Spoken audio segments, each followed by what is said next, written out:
Hi, this is Rabbi Meir, and it is around noon on Friday. And as we head into Shabbat, I just wanted to check in with a Shabbat Send Off. What a crazy week we've had. We've had a once-in-a-decade storm with winds that were equivalent to a Category 2 hurricane or a Category 1 F1 tornado that caused just havoc in our area, mixing around a lot of stuff, damaging homes, bringing trees down, and causing electrical outages all over our area. So many of us were without electricity for many, many hours, us included, on the hottest day of the year. Fortunately, the weather seems to have become a bit more gentle, at least for the moment.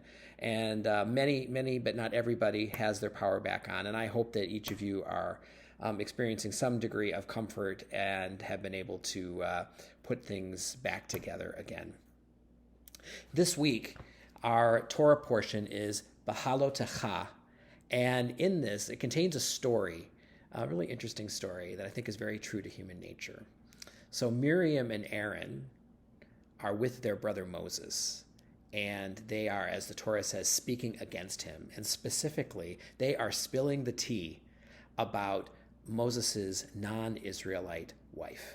Apparently, they have a problem with that and with her, and they're speaking very plainly about it. The Eternal One didn't care for this at all.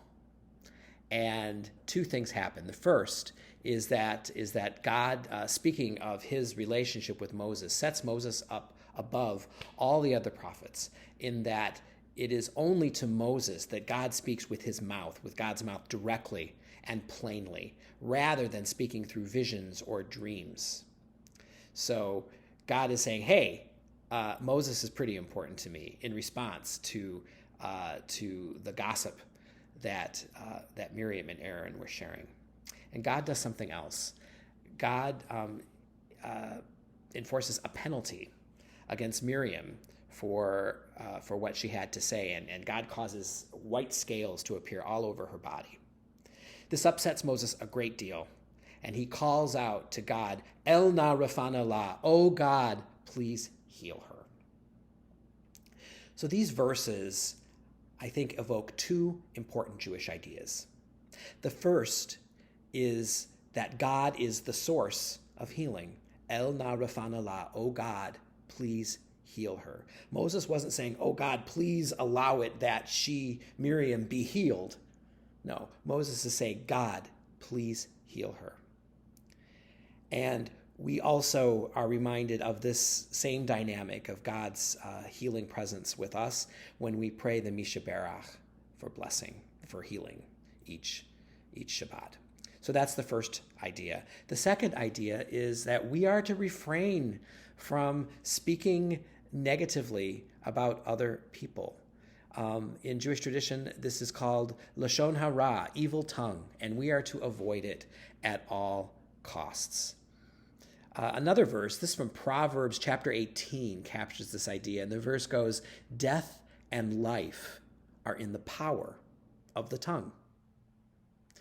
So tonight during Shabbat services in my Devar Torah, I'll be talking about these verses in a little more depth. And I invite you to join us. Our service will begin at 6:30 p.m.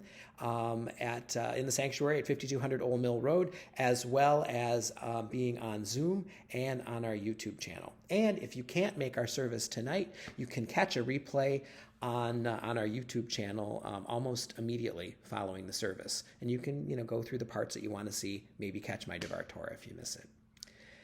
And so as we head into this Shabbat, I would like to wish all of our fathers a happy Father's Day as we remember the care and love that our fathers have shown to us.